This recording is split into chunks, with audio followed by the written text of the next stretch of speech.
Welcome to Ep.1. This is 10,000 bricks.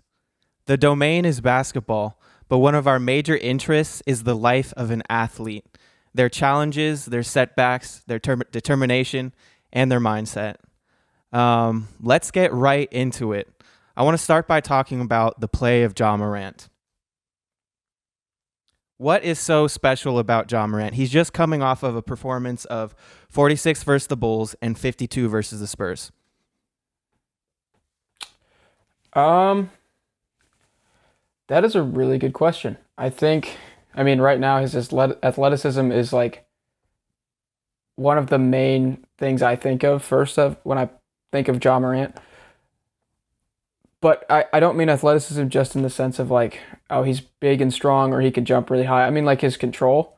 Like he's really creative, you know? Like I remember we've talked before about he was getting interviewed about like a spin move he made. He was like, well, this previous time I saw the big come up this way, so I knew I could hit a spin right off the pick and roll, and then it becomes a highlight play because, it's crazy.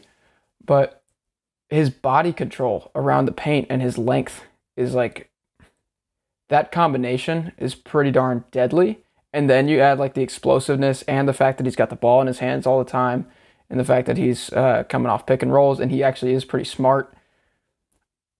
I mean, it's just a money combo for high scoring, especially like the ball in the hands, especially. I mean, he's going to take a lot of shots every game.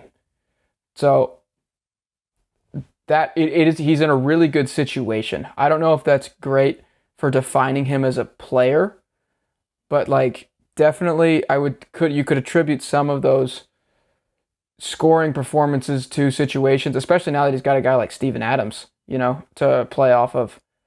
Like, that's a big help, a big, heavy screener. He's probably the best screener in the NBA.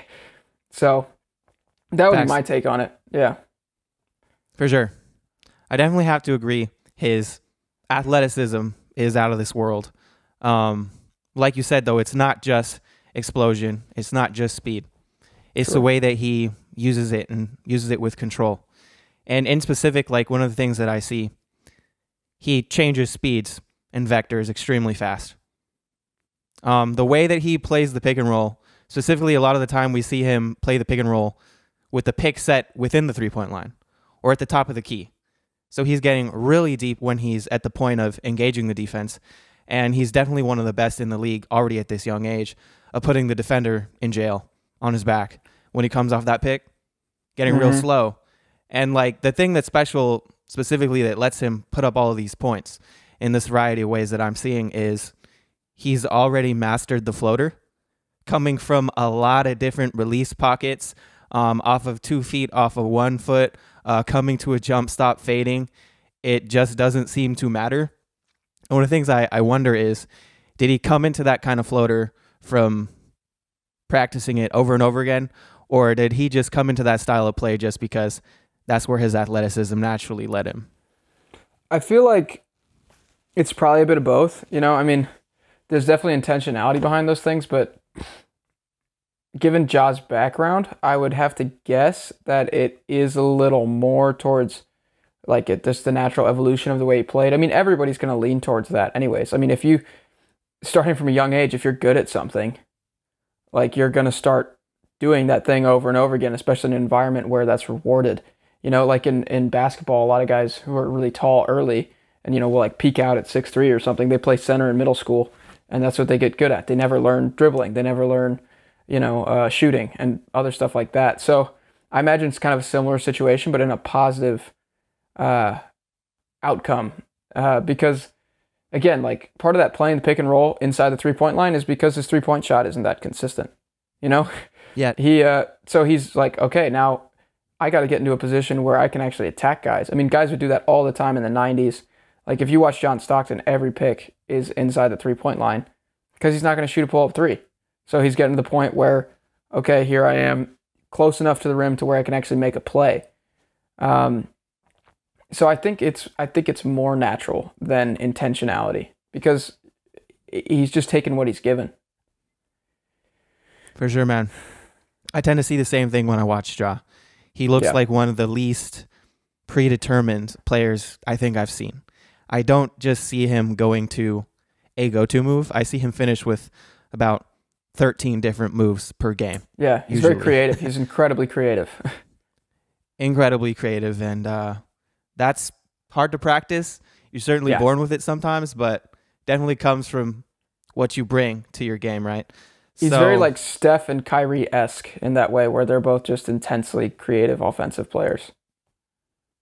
Absolutely, man. I wanted to point out for our audience here and for ourselves, if you go and you check the statistics this year, Ja Morant is averaging the second most paint attempts in the league, and he's shooting at an incredibly high efficiency. He's shooting more paint attempts than Joel Embiid, who's third in paint attempts, and he's right behind DeMar DeRozan. So the question I want to pose, audience, leave your opinions in the comment section, and to you, Scott, is, are we seeing a reversal in what's considered Showtime basketball? Probably for the past 5 to 7 years, it's been this style, this D'Antoni style, the Rockets, the Warriors, just chucking threes. And even in those LeBron James championship teams, it was, can we put a lot of three-point shooting around LeBron James? So we've seen these captivating three-point barrages from snipers like Steph Curry or Damian Lillard, and when they get hot, it's just a joy to watch. But are we seeing a reversal from that to inside scoring? I don't necessarily think it's a reversal, but I think it's like, again, it's just diversification of the talent pool, really. Because DeMar DeRozan has been doing this forever. Joel Embiid has been doing it forever. Like, he never had a great shot. LeBron stayed consistent. Like, his three-point shooting is okay at best. I think Ja is just another one of those guys. Like, D Rose was the same way, and he still has been even since injury and since coming back. And he's had some phenomenal performances. Yeah, again, I think it's just, I don't think it's reversion, but he's just kind of like proving that it's still possible and is still valuable, honestly. Because, like you said, he's in that MVP conversation already. Like, he's, I mean, the numbers he's putting up are insane. And so is DeMar DeRozan. DeMar DeRozan is having a heck of a season. And so I guess guys like Ja and guys like DeMar are just really proving, hey, like, there's still a space here, and creativity is the highest value you can have in a scorer, really, is what they're pointing out. I love that. I love that. Creativity is the highest value that you can have in a scorer. And I have to say, in my progression as a basketball player, there's been times when I thought the key to the next level of being able to score consistently was to just grind my spots. It's like, I'm going to master this one dribble pull-up going left. I'm going to master this specific step-back variation. I'm going to make sure that I can shoot it at 50% in practice, 60%, or whatever the case may be.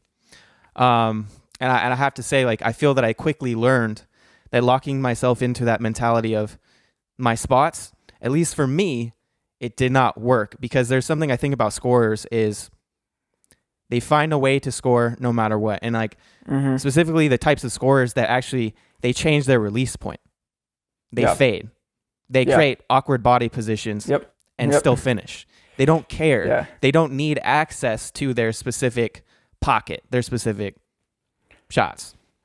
Yeah, I really think that's a good point. I think there's value in both. Like what you were saying is, that's a good approach. The first one is a good approach when you're trying to develop that consistency, because sure, like, it's really nice to know, like, my elbow pull up and mid-range pretty much all over the court, I'm confident that it's a layup for me. You know, I feel like it should be going in every single time I shoot. And so having that consistency when you're open matters, and it's good to just develop that skill and confidence. But then it's like soloing on an instrument, you know? It helps to know and helps to have the physicality of the instrument down, but you're going to get beautiful music when you start just trying stuff out that you've never tried before. That's when you're going to start branching out. And it's the same thing. Like, anytime I've had amazing scoring performances in, whether it's in a game or in pickup or in whatever league, it's like, I'm just taking stupid shots and they're going in. It doesn't matter. It doesn't matter who's in front of me. It doesn't matter what kind of the defense is doing. I'm just going to take the shot. I love that. And that's the kind of confidence I want to see in every player. And I think every team wants that kind of confidence. Yeah. At least 1 through 5 or 1 through 8 in their rotation. And only towards the end, it's like, okay, this is your spot. Yeah. This is your role. Right. So I just want to continue and connect this trend of what is the value of the 3? What is the value of the 2? How do they come into balance? So I have a little bit more statistics for you. 3-point percentage dipped in the whole league this year by about 1%. It's down from about 36% to about 34.7% at league average. But the attempts have still inched up like one or two more attempts per game. So we're at an all-time high of about 35 3-point attempts per game out of about 93 shots on average per game this year. Yeah. So if we think analytically with a good shooting team like the Warriors 2-point percentage, they're shooting 55%.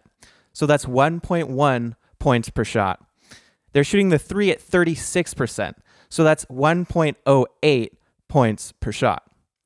So with that said, I want to start by asking, is the 3-point shot frequency saturated, or will we see even more attempts in the future?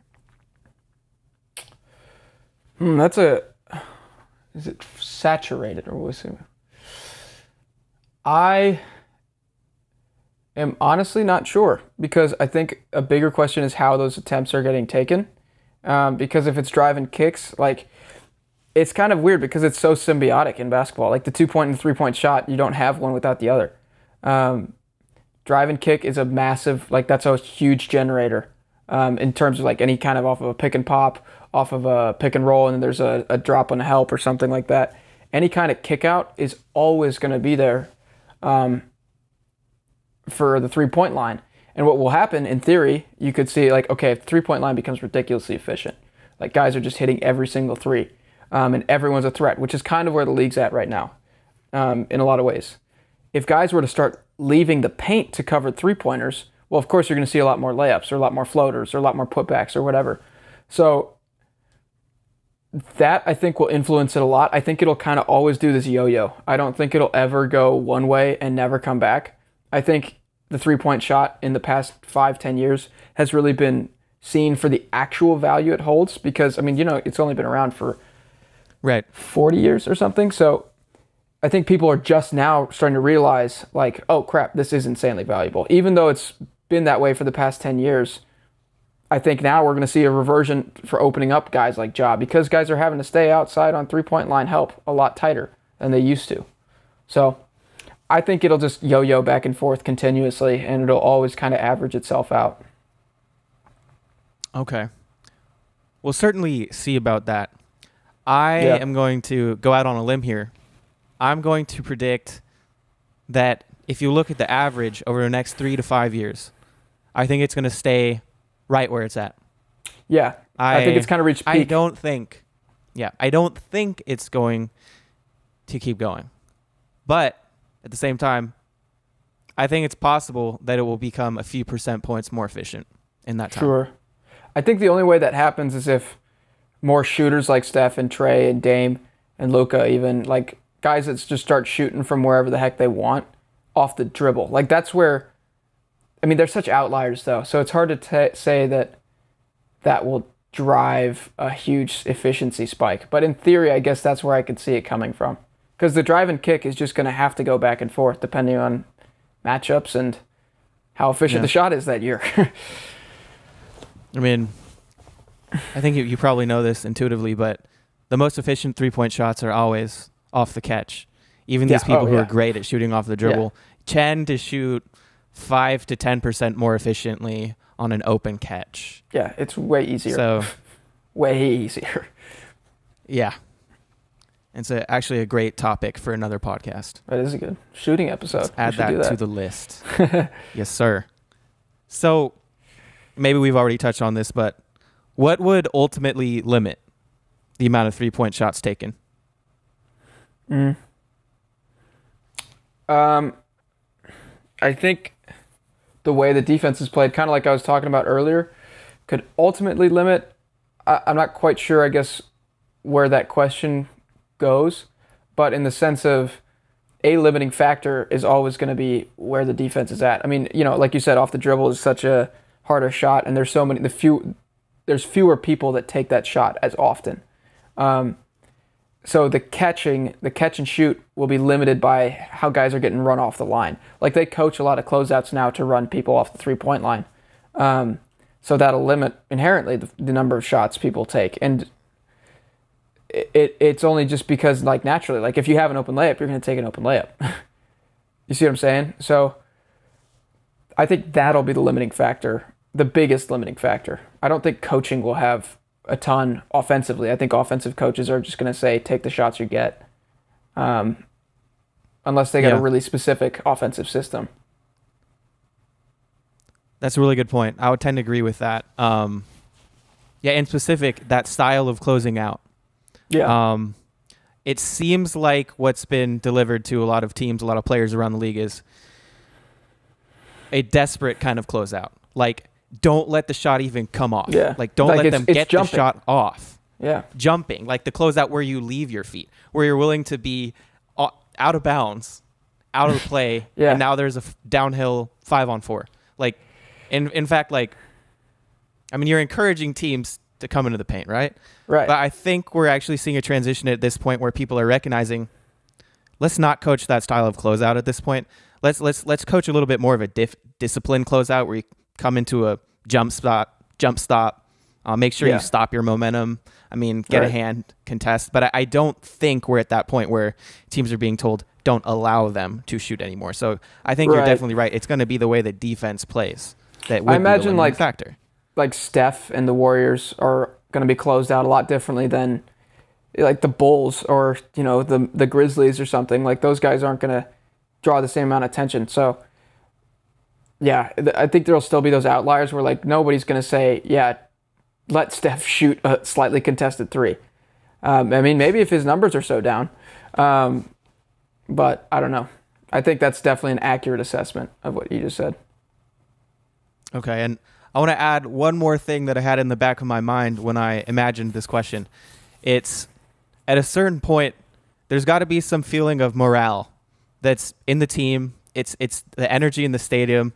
It's the fans. And I wonder if it would legitimately be a limiting factor that what if the game is just ruined? If half the attempts are 3-point shots or 2/3 of the attempts are 3-point shots, like, does that even feel like a game worth watching? Does that feel exciting? Is the product like ruined? And so I legitimately wonder, like, we're at right now about 35% of shots are threes.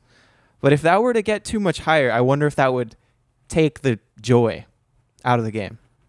Yeah, that's an interesting question and thought, just because it's like, I mean, personally, I love to shoot and I love the diversity in the which, like, the 3-point shot is still a very diverse shot. You know, like, people run off screens. JJ Redick shoots it totally different than Klay Thompson shoots it, than Kyle Korver shot it, than, you know, Ray Allen shot it, than Steph shoots it, than Dame shoots it. Like, there is a massive diversity there.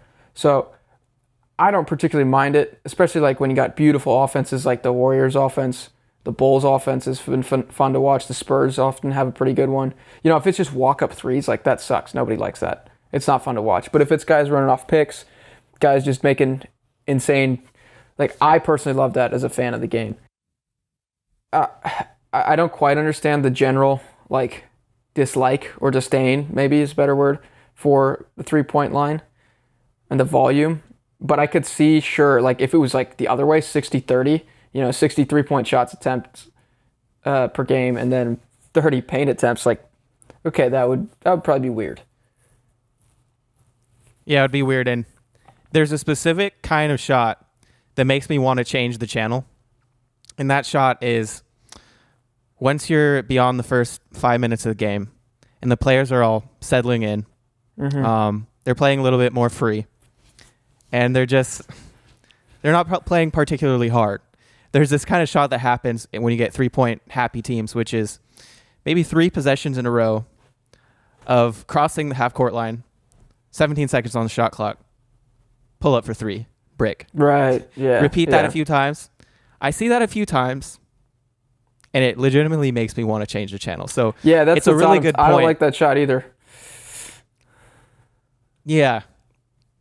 Like, what shot is being generated makes a huge difference, because I'm pretty happy to see a 3 go up if it's after a 10-second sequence of closeouts, movements, driving. Right. Yeah, big difference there. So I want to move us along. In the theme of three-point shooting, Steph Curry, the best three-point shooter of all time, his efficiency has come back down to earth this season. He's averaging 24 points per game. In the last 10, the Warriors are 5 of 5. And recently, a few nights ago, they blew a 20-point lead versus the Mavericks in essentially about 7 minutes of the fourth quarter. So I want to ask, are the Warriors more likely to win the championship with a 30-point version of Steph Curry? Or is there a better or different way that they can be effective this year? I honestly think they're always more likely to win it when Steph's playing better, in terms of the stats he puts up are better, because that doesn't necessarily detract from the efficiency of the other players because of the nature in which he scores. Like, it's not like Luka or Harden, where sometimes if they're scoring a bunch, they're taking all the shots. Steph's always been a fairly efficient scorer. So if his scoring isn't efficient, that seems tough for me from the Warriors' perspective. He has stepped up defensively this year a lot. His on-ball defense has gotten better. Additionally, Jordan Poole has been really fun. You got other guys on that team that have really bought into the system. Clay's back. Wiggins has been balling out. I think they can still win this year with Steph playing this way. I just personally think, why the way he scores, him scoring 30 doesn't really detract from other guys on the team very often. So I would say, of course, if I'm going to pick one of the two, I want that Steph every time. That's a great point. The point that you just made is that Steph tends to get a lot of his good looks within the flow of their motion, selfless offense, until he catches a rhythm and goes ballistic. Yeah, right. And then he starts taking the heat checks. Then he starts taking the isolation three-point shots. But, he doesn't do that until he catches his rhythm within the offense. He's really wise with those shot selections. So it's pretty much a good point that, it's not breaking the offense. It's not taking away from morale. It's not any more shot attempts when he's scoring 30. It's generally just he's being more efficient. That's a great point. And certainly that adds to his gravity.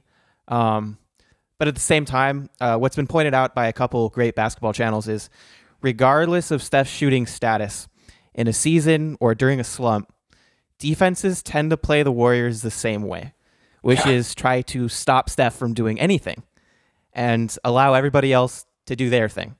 And so that was kind of my curiosity this year is there a way that the Warriors would play where it's more like Steph is a 24-point guy and they're trying to get Wiggins to be an 18-point guy, Jordan Poole to be a 17-point guy, Klay Thompson to be a 20-point guy.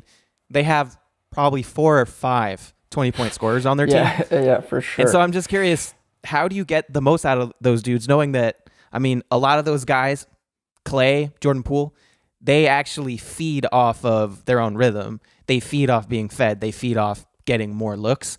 So I've always wondered, what version of the Warriors is going to get those guys fed and also seemingly not take away from Steph's gravity and performance?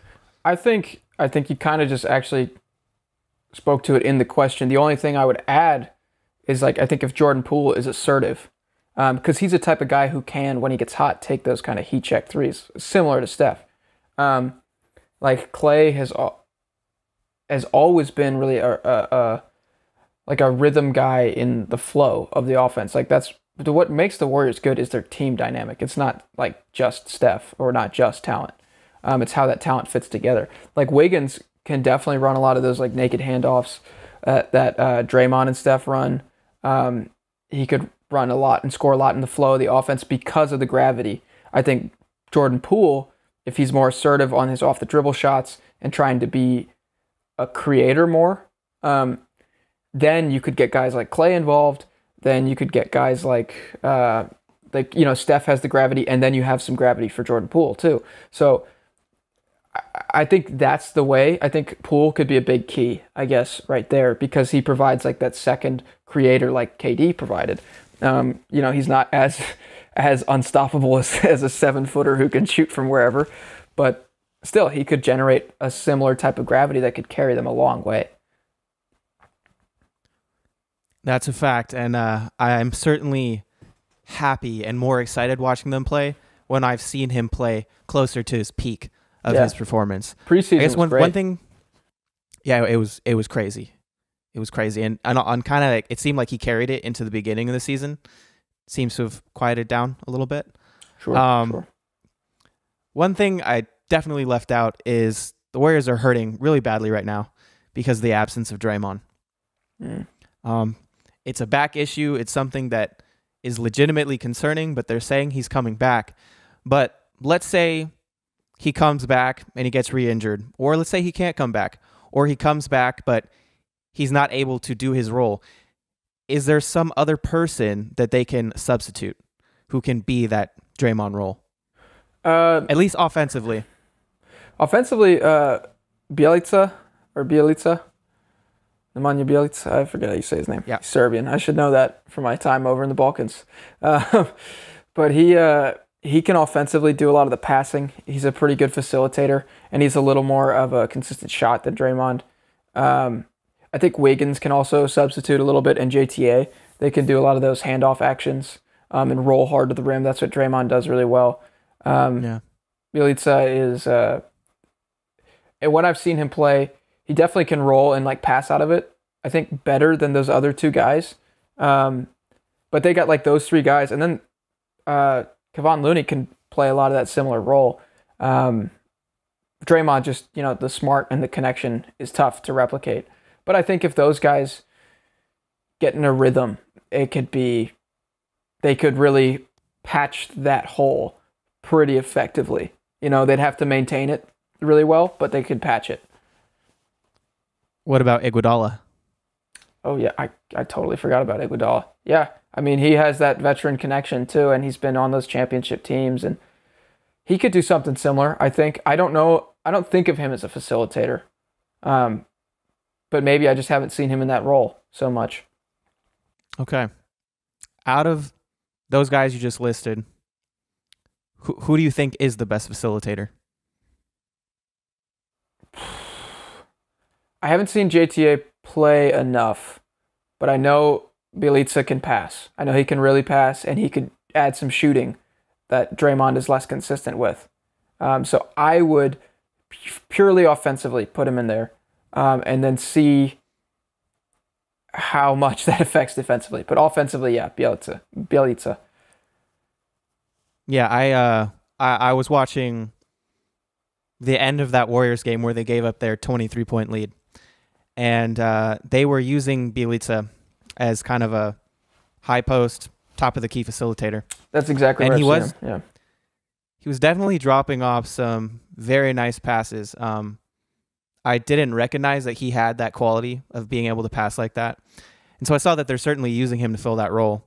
I mean, a lot of fans in the comments, and what I saw is that he's not been able to get into his own offensive rhythm, like shooting the ball, other than the passing. I mean, he's one of those European guys. Yeah. Yeah. So I really hope that team can cover that gap. I mean, personally, I'd be happy to see them fully healthy. Yeah. And they're a fun team to watch when they're healthy. I hope they make a legitimate threat at the championship this year. All right, we're going to move into the last segment of this show. Each show, we're aiming to do a variety section to generate a different look, bring out a different side of Scott and I, and maybe provide something a little bit more silly for the audience out there. We call this variety segment Hot Picks. It's where we guess what the other person would choose. And a lot of times when we do this, we accidentally give away the secret. So we're not going to mess it up this time. So, Hot Picks, we guess each other's preference. Scott, who do you think is coming out of the East? The Sixers or the Bucks? I think you think the Sixers. You got me. Yeah, And I'm 'cause not we going to talked tell. about I'm that not going to Harden tell you trade. why yet. Okay. Yeah, I'll I'm not yeah. going to tell you why yet. I'm going to guess that you chose the Bucks. Yeah, I would say the Bucks. Yeah. I I'll explain mine. I'm torn just because Okay. of, Harden's addition to the Sixers, but like I don't know, that Bucks team last year looked really good and they have a lot of the same guys. They're missing PJ Tucker obviously cuz he's in Miami now. And I mean, I'll be honest, I really don't want to say either the Bucks or the Sixers. I want the Bulls to come out the East. We'll just have to see how they fare in the playoffs. Um, but I mean, I guess the Bulls could knock off the Bucks actually, and they have had a harder time against the Sixers. Uh, yeah, I just trust the Bucks DNA more than the Sixers, to be honest. For sure, man. The Bucks definitely have a team concept and Yeah, an all-time talent in Giannis, and yeah, it's hard for me to bet against them. Like I'm team Giannis. But at least what I saw out of the Sixers, they answered the question that I had, which is, what does James Harden plus Embiid look like? It looks like a juggernaut. he has And been pretty good. It looks like that's going to unlock everybody else to fill their role even better than before. They're going to be a well-oiled machine. And like low-key, not throwing any shade, but James Harden seems to be playing a different way. So I think the question of has he not been playing at his peak, I think it's kind of been answered. I think now that he's a place where he wants to be, I think he can put up 30-point triple-doubles once again. Yeah, him and that Embiid, I mean, they're a symbiotic duo. Like, they just feed off each other. It's like, man, that is good. And they even proved to me that they can play a different kind of pick and roll game, and they can still find those lobs. Like, Embiid is now a lob threat. Yeah. I'm excited for the East. I'm so excited for the playoffs because this year, like, there's so much, I mean, Phoenix has been phenomenal and the Warriors have been phenomenal, but there's still just so much diversity and, like, it filters down so much better. Like, the fact that Brooklyn has been playing crappy is just fascinating to me. And it'll be fascinating and phenomenal to see them, all that stuff come to fruition in playoffs. I'm so excited. Yeah, there's a lot of drama, and the latest news is that there's no rollback of that vaccine mandate. So There isn't. Kyrie is still a halftime player, which is crazy, and I disagree with it, but that's the way it's going to be. And weren't they going to do something where they just pay the fines, or no? Is that not possible? Because it's a mandate, because it's not a law. You don't have to answer that if you don't know that off the top of your head. Yeah. I don't know if it's possible. Anyway, let's move on to the next hot pick. Scott, do you think I would rather jump like Ja or shoot like Steph?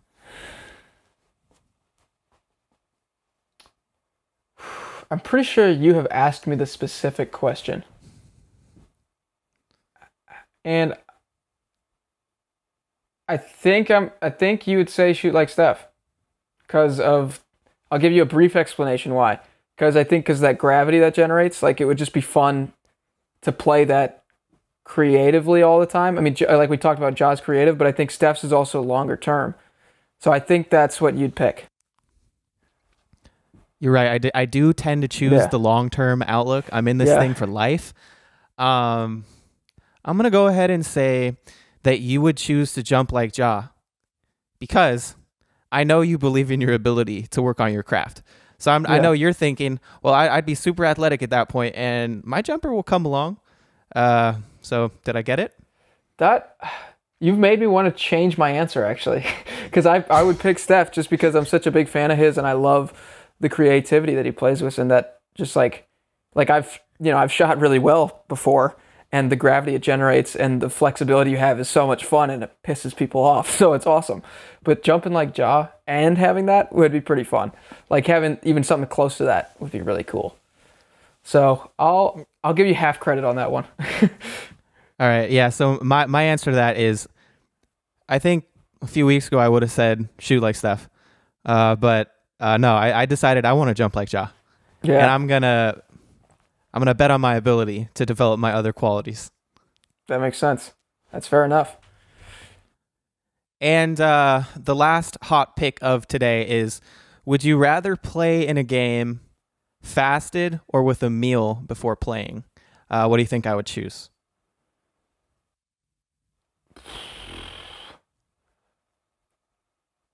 I'm gonna guess fasted, but I'm not confident in it. I'm going to guess you would choose fasted because I think you're into this modern health stuff. But I don't mind playing with food. I've never had an issue with food, so I would always have a small meal. Yeah. Oh, I eat before every I eat big meals before games. The thing I just don't do is carbs. Like I can't have starchy carbs or complex. Like I'll just have a lot of generally a red meat, some fat, something or other, like a nut or a avocado or something like that, and then a lot of fruit. And that before a game, like I am set. The fat and the fruit carries me, and then the protein just fills. It's yeah. I cannot play fasted. I screw myself up. And do you have any other kind of pregame rituals or things that you do for your health or for your body prior to a game? Um, Anxiety has definitely been a big hindrance in playing. So, like tackling that in some way, I can't say that I've figured out the best strategy for me, but something like that. I do like to work out on game days. Um, Not necessarily like super fatiguing heavy or something like that, but I'll go something that activates my nervous system, um, and kind of gets me fired up. Like I'll do like Nordics or something. Those get me jacked up. And so I'll do sets of those or like um, maybe some heavy bench or something like that, something heavy but low reps. So those things, that and eating are things I have to do game day. What about you? Um, my one thing that I've thought, and maybe I shouldn't think this, is I've always thought I'm gonna shoot myself into a rhythm. So I've Mm, always thought that if I have a game at night, let me get some shots up in the afternoon or in the morning, just to yeah, like get myself into a confident zone. And I know like I feel like that's one of the concepts of shoot around, like sure. pre-game shoot around, morning shoot around. I'd love to look into the psychology of that because I don't know if it's actually supported. But I love that though, because especially if you can space like find the pocket of the day when it works best. Like for me in my game scenarios, at least these past 2 years, I've had the whole day generally to prep. Um, yeah, and so shooting before or dribbling or something just to get my hands on the ball, feeling it is like that definitely adds some rhythmic element to it. And I could see how that's helpful, at least mentally, and physiologically to help you feel a little better. Yeah. yeah. What you were talking about before kind of surprised me actually. The heavy lifting, which Yeah. there's definitely aspects of it that are discouraged, and there's reasons to do it that are encouraged. And like I don't know if you use this word, but Hmm. priming your body, priming your nervous system, potentiating, right? Right. Right. And this is actually a topic I would love to get into deeper in a We can talk dedicated about that. podcast We segment. should. We should talk Let's about do it. athletic training and uh, what how the right way to do it. Right. And There's you a know lot I of love wrong that. ways. Yeah, you know I love training. So Me too, bro. Um, let's move into the wrap up of this episode. How are you feeling about this? This was our first shot. This is a progression for us. How are you feeling about what's been going on? I feel good. I think this was a solid, first episode. I think yeah, I think we play off each other well, and I think we get into a really good flow. And I like the layout of it. The variety segment at the end is fun. Um, yeah, I think we're progressing really well. I think we're getting it. Yeah, I definitely had a little bit of nerves before this, especially with some of the Yeah, technical difficulties that we've been having. Like yeah, anytime there's a technical difficulty, it messes with my mojo. And I just was like telling myself like, "Yo, dude, just settle in, just ground. Just focus on what's positive here. Focus on the opportunity that we have." And I feel great about how this went, and I'm really excited to do more of these because both of us are process oriented. We care about the journey, and this is a journey that I know we're really motivated to share with other people and to motivate and inspire. Yeah, for sure. Yeah. So, folks, I hope you've enjoyed this. That's going to be a wrap on episode 1. We've been looking forward to this for quite some time, and in the near future, we plan to have interview segments with special guests to share with you. We hope you leave here feeling energized and elevated. Scott, do you know what time it is? Oh, I know what time it is. Let's get it this time. 10,000 bricks. Out.